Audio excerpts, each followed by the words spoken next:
Imagine a quiet town where children vanish without a trace. No ransom notes, no witnesses, just silence. For months, fear has gripped Millfield as parents wait in agonizing uncertainty. But tonight, a loyal canine and his detective partner are about to uncover a secret so dark it's hidden right beneath the town's oldest school. What lies in the shadows below, and how many lives depend on them finding it before it's too late. The night air was thick with tension. To make the breath of Detective Jake Harper fog like smoke, his boots crunched softly on the gravel path as he made his way toward the old elementary school, a building that had been the heart of the town for decades, but now stood partly abandoned, its shadow stretching like a dark secret over the quiet streets of Millfield. Beside him, Rex, a towering German shepherd with eyes as sharp as a hawk's, sniffed the air, ears perked high. The dog's leash was taut, every muscle ready, every sense alert.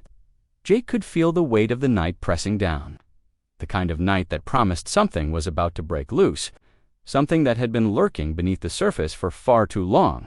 Now, Millfield had been gripped by fear. Children, bright, innocent souls had vanished without a trace. First, it was Tommy Miller, then little Sarah Jensen, and just last week, 11-year-old Marcus Caldwell had disappeared on his way home. From soccer practice, the town had become a cage of whispered warnings, of parents locking doors and checking closets twice, their eyes scanning the darkness for shadows that weren't there, or maybe were. No one understood how someone could take a child without leaving a clue. No ransom notes, no witnesses, just silence, growing heavier with every missing kid.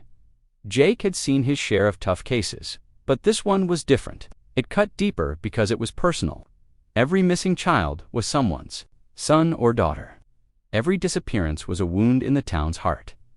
"Rex," Jake murmured, kneeling beside his partner.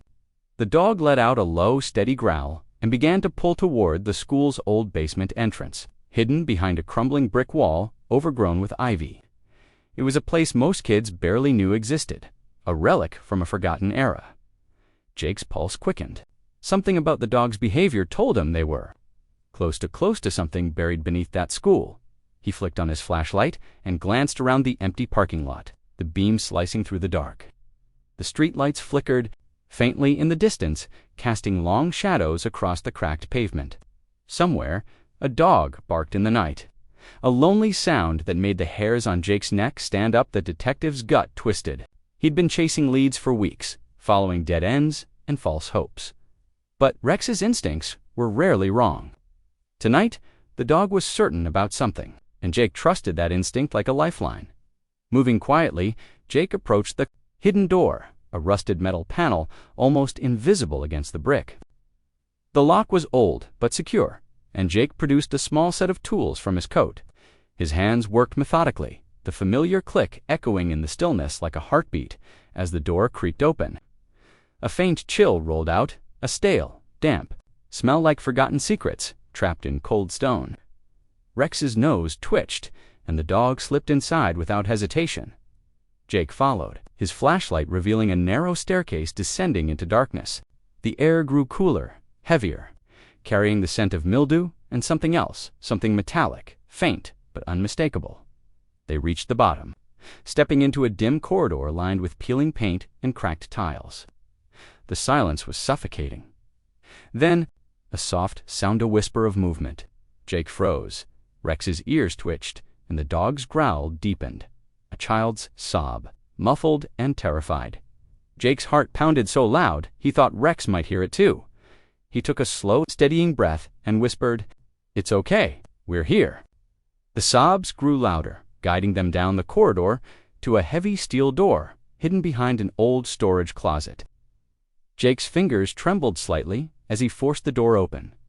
Inside was a small, dimly lit room. The walls were bare, cold concrete, but scattered around were signs of life: blankets, a few worn toys, a small pile of clothes, and children. 4 of them, wide-eyed and trembling, huddled together in the corner. Their faces were pale, their clothes dusty, but they were alive. "Hey there," Jake said gently, kneeling down to their level. "You're safe now. We're going to get you out of here." Rex wagged his tail cautiously, his eyes warm as he nuzzled a little girl who looked barely 7, The children's faces flickered with a fragile hope. Jake's radio crackled in his ear. "Backup's 5 minutes out. Hold tight." He glanced around the room, his mind racing. How long had these kids been trapped here? How many others were there, hidden somewhere else? Outside, the night held its breath. Halfway through the tense moment, Jake pulled out his phone and quickly tapped a message.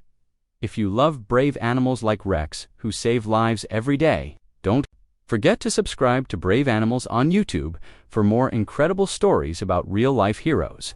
He pocketed the phone, eyes back on the children, willing them to believe that rescue had finally arrived. Minutes later, flashing lights painted the walls in red and blue. The quiet was shattered by the arrival of a small team of officers and paramedics ready to secure the area and care for the rescued. Jake escorted the children out, wrapping them in warm blankets and speaking softly. "You're safe now. We're going to take care of you." Parents who had gathered outside gasped and wept as they reunited with their children. A wave of relief washing through the crowd. But Jake knew the fight was far from over. Behind the scenes, a shadowy criminal network had operated under the town's nose, preying on the vulnerable, and tonight's discovery was just the tip of the iceberg.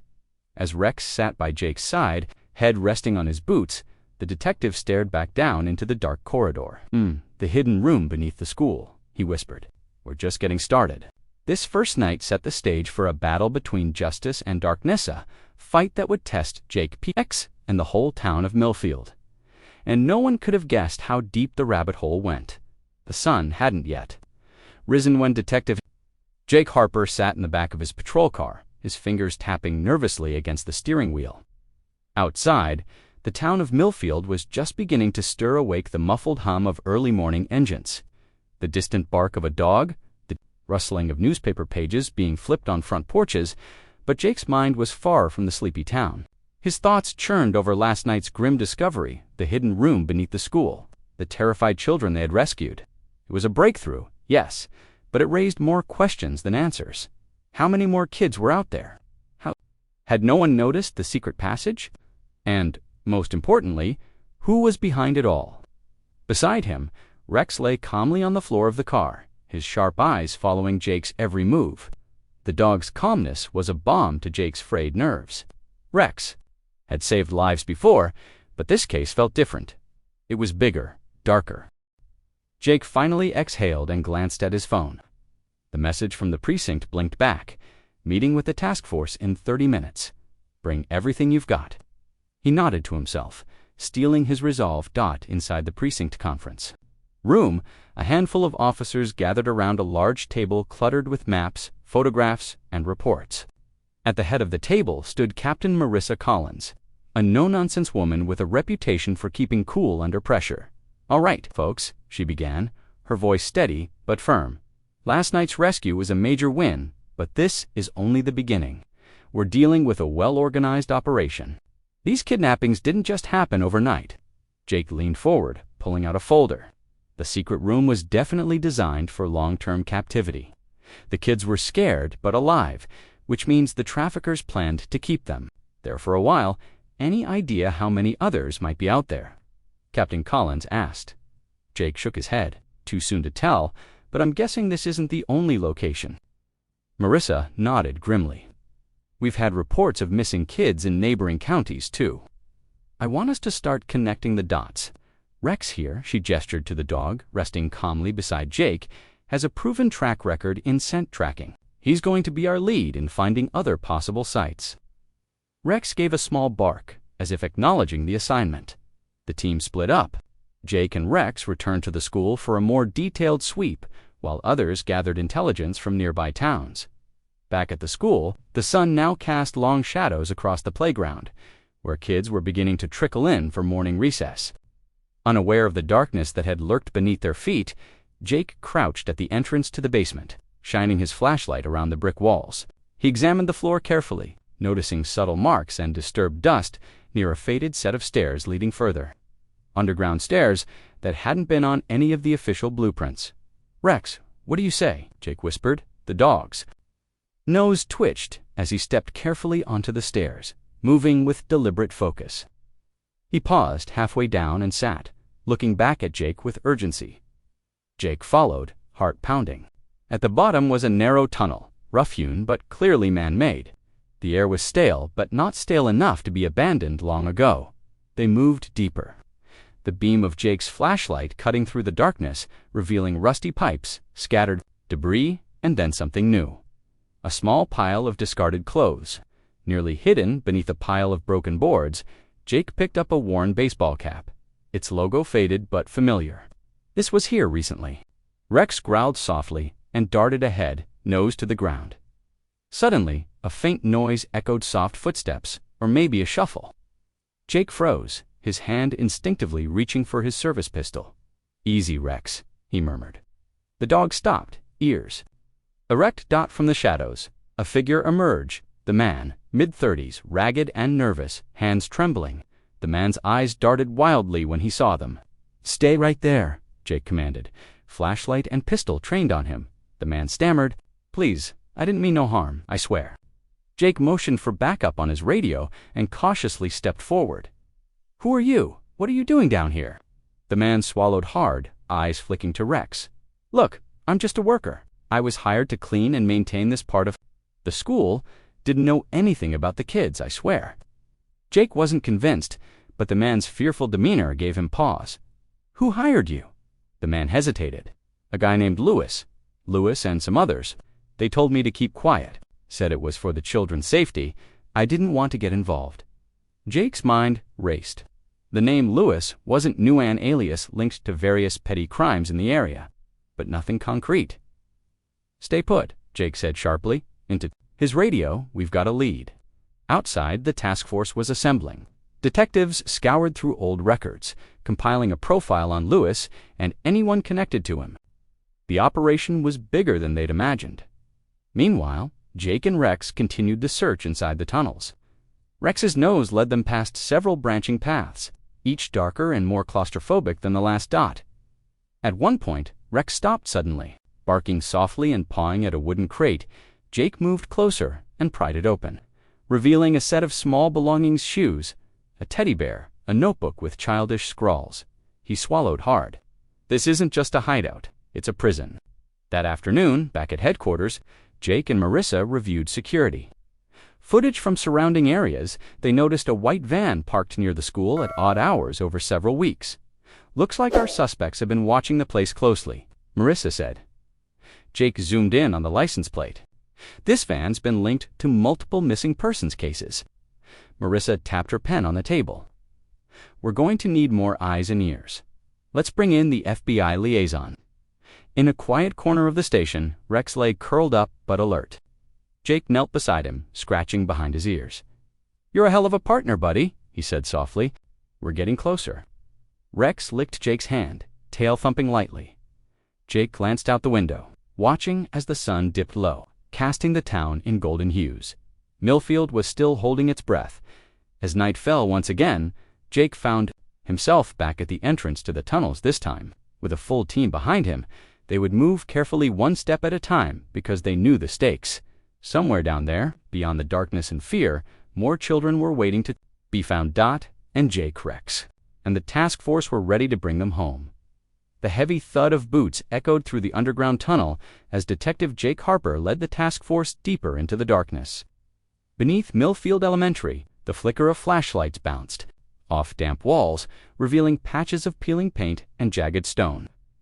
The air was thick, heavy with dust, and a faint metallic temps that set Jake's teeth on edge. Behind him, Rex moved silently, nose low to the ground, alert to every whisper of scent. The German Shepherd's keen senses had guided them this far, and Jake trusted the dog completely. Whatever darkness had hidden here was about to be exposed. The team moved cautiously, their radios barely whispering updates, tension thick enough to choke. Captain Marissa Collins, ever vigilant, kept a sharp eye on the perimeter, while paramedics stood ready just beyond the entrance.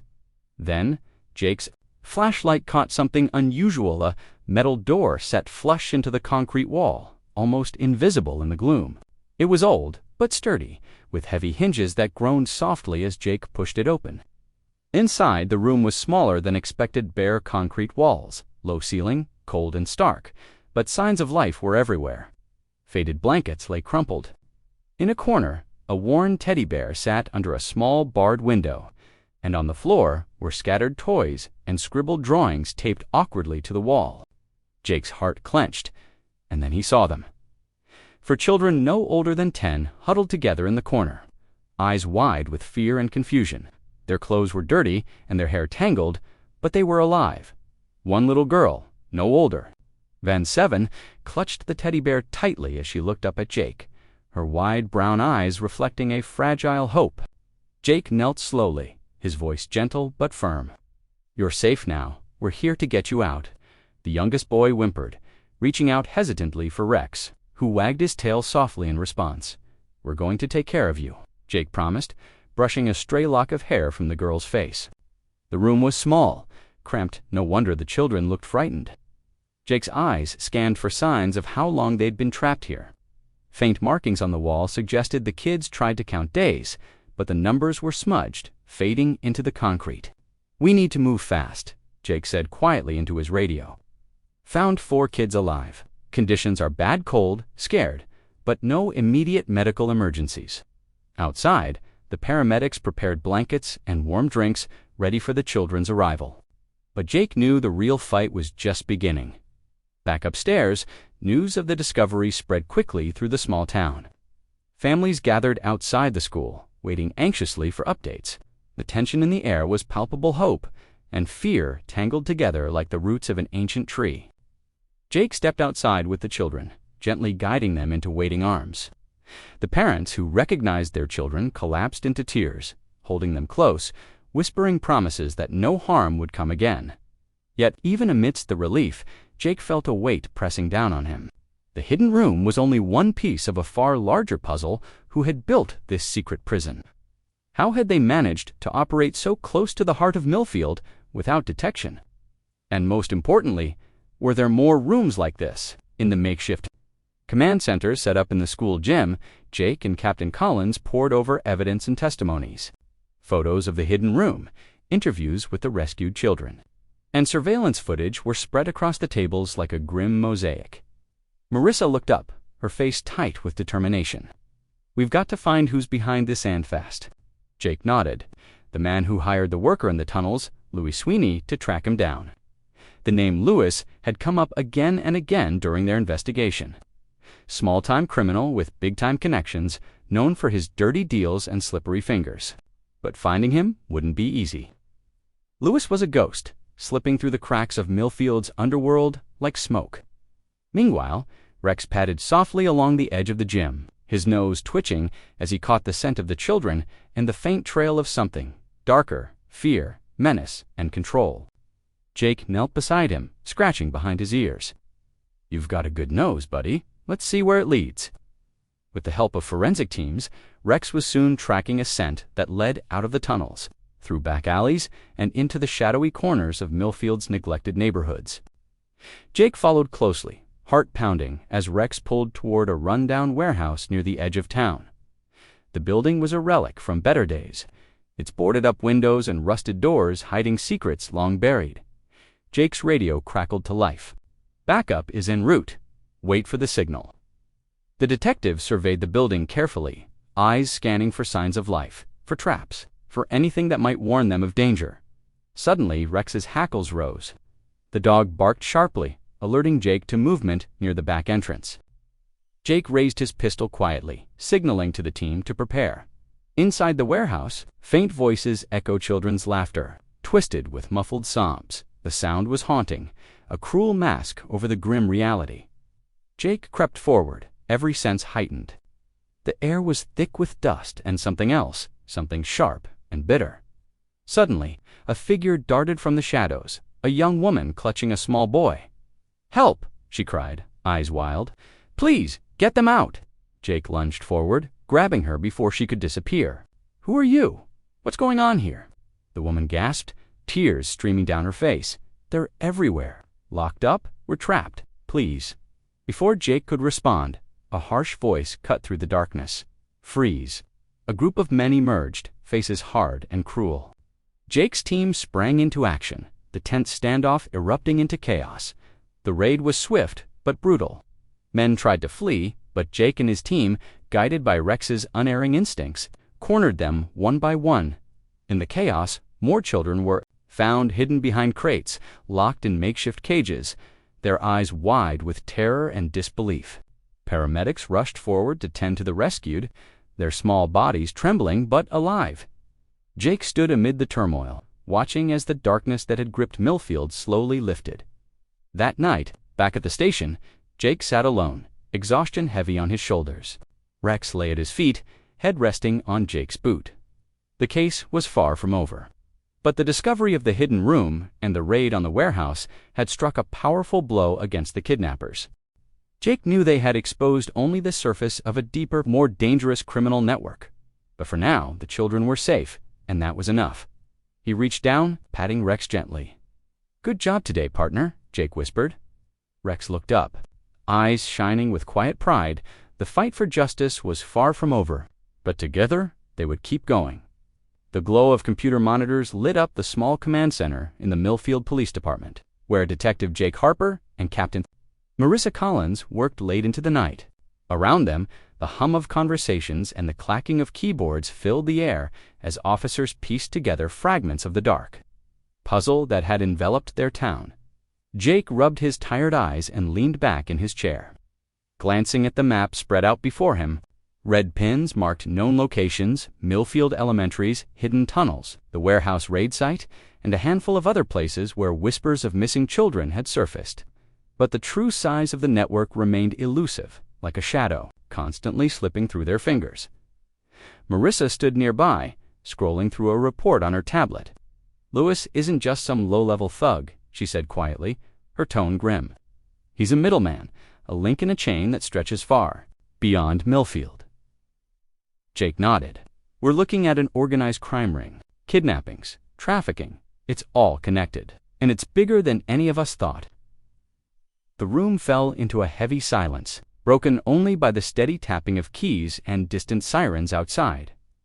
Earlier that day, Jake had met with the FBI liaison, Special Agent Karen Monroe, a sharp-minded woman with years of experience dismantling human trafficking operations. Detective Harper, Karen had said, her voice low but authoritative, "The kind of network you're dealing with often has ties to corrupt officials, insiders who protect the operation from the inside." Jake swallowed hard. He'd hoped the situation was confined to shadowy criminals lurking on the fringes. But this meant the rot was deeper. Karen had shared intelligence from other agencies, reports of vans crossing state lines, documents indicating money laundering, and whispered connections to influential figures. "They're good at hiding in plain sight," Karen warned. "You need to watch your back." Back in Millfield, Jake's world had tightened into a cage of suspicion and urgency. He and Rex spent their days tracking leads, visiting known associates, and piecing together the trail. Rex's nose remained their greatest asset, leading them through tangled backstreets, abandoned buildings, and quiet neighborhoods where danger often hid behind familiar faces. One afternoon, as Jake followed Rex through a rundown part of town, a man stepped out from a shadowed alleyway, looking for someone. The man sneered. Jake tightened his grip on Rex's leash but kept his tone calm. "Just asking questions." The man spat on the cracked pavement. "You're poking around where you don't belong, Harper." Jake's jaw clenched. "I'm looking for Lewis. You seen him?" The man laughed bitterly. "Lewis doesn't show. Himself, you won't find him." Before Jake could respond, the man disappeared into the maze of alleys, leaving only a swirl of dust. Jake exhaled, frustration bubbling beneath the surface. That evening, Jake returned to the station to review hours of surveillance footage from various locations. His eyes burned, scanning for anything, any face, vehicle, or pattern that could crack the case wide open. Suddenly, a familiar vehicle caught his attention. The white van, seen near the school, appeared again on a security camera parked outside, a lavish mansion on the outskirts of Millfield. Jake's heart skipped. The mansion was owned by Gregory Sinclair, a wealthy businessman and philanthropist, someone no one would ever suspect. Jake zoomed in on the footage, noticing men unloading crates from the van under the cover of darkness. "This is bigger than we thought," he muttered. He shared the footage with Captain Collins and Special Agent Monroe. Karen's eyes narrowed. This might be the head of the snake. Over the next few days, the task force moved cautiously. Gregory Sinclair was known for his generous donations to local charities, his polished image a stark contrast to the rumors swirling beneath. Jake and Marissa debated how to proceed. Without concrete evidence, we risk tipping them off, Marissa warned. But if he's involved, Jake started. Karen cut in. We'll need a warrant and it won't be easy, but we have to follow the trail. Meanwhile, Rex continued to uncover critical clues. The dog's sensitive nose led them to a remote barn several miles outside town. Hidden behind tall grass and rusted farming equipment was a freshly dug pit covered with loose boards. Jake's flashlight revealed faint scratch marks and discarded children's belongings. This was a drop-off point, Jake said grimly. Nearby, they found traces of recent activity food wrappers, water bottles, and tire tracks leading into the woods. Karen arranged for a forensic team to examine the site, while Jake and his unit scouted the surrounding area. The deeper they dug, the more they realized the extent of the operational sprawling network designed to keep victims hidden, shuffled between locations to avoid detection. Late one night, Jake sat alone in his office, reviewing intercepted phone calls that revealed coded messages between members of the ring. He rubbed his temples. How do you fight something that's everywhere? Rex rested his head on Jake's knee, offering silent comfort. Just then, a knock came at the door. It was Marissa. We got a new tip, she said, her voice tense. A witness wants to talk. Someone close to Sinclair. Jake stood, feeling a surge of hope. The next morning, they met with the witness, a young woman named Emily. Formerly employed as a housekeeper at Sinclair's estate, her eyes were wide with fear as she recounted the horrors she'd witnessed children kept in locked rooms. Strange deliveries at odd hours and sinister visitors. She said she tried to help, but was scared for her life. Marissa said after the meeting. She's willing to cooperate, but needs protection. Jake promised we'll keep her safe. Bring them down. As the days passed, the task force prepared for a coordinated strike. With evidence mounting and new leads unfolding, the team worked tirelessly, aware that the stakes were higher than ever.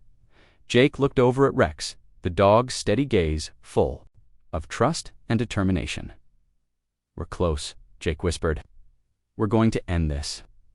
That night, as Millfield slept under a blanket of stars, the shadows moved.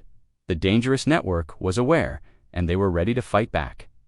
The night was thick with tension, the kind that settled deep in your bones and kept your mind racing long after the sun went down. Detective Jake Harper stood at the edge of the abandoned warehouse district, heart pounding as he checked his gear one last time. Beside him, Rex sat alert, ears swiveling, muscles coiled like a spring ready to release. All around them, the task force was moving into position. FBI agents, local officers, SWAT teams, paramedics all focused on the same mission, to bring down the ruthless criminal network terrorizing Millfield and to rescue every child still trapped in its grip. Jake scanned the perimeter, the glow of streetlights casting long shadows over cracked pavement and rusted metal. Somewhere inside, children's lives hung in the balance. All right, team. Captain Marissa Collins' voice came through the radio, steady and commanding. This is it. Move in on my mark. Jake nodded, gripping Rex's leash tighter. The breach was swift. Teams fanned out, clearing rooms and corridors methodically, their footsteps echoing in the cavernous space. Flashlights cut through the darkness, revealing crates, old machinery, and signs of recent habitation. Rex led the way, nose to the ground, alerting Jake to the faintest traces of scent. The dog's instincts were their guide through the maze of shadows and secrets. Suddenly, a soft whimper caught Jake's attention. He signaled to the paramedics, who rushed toward a locked room at the back of the warehouse.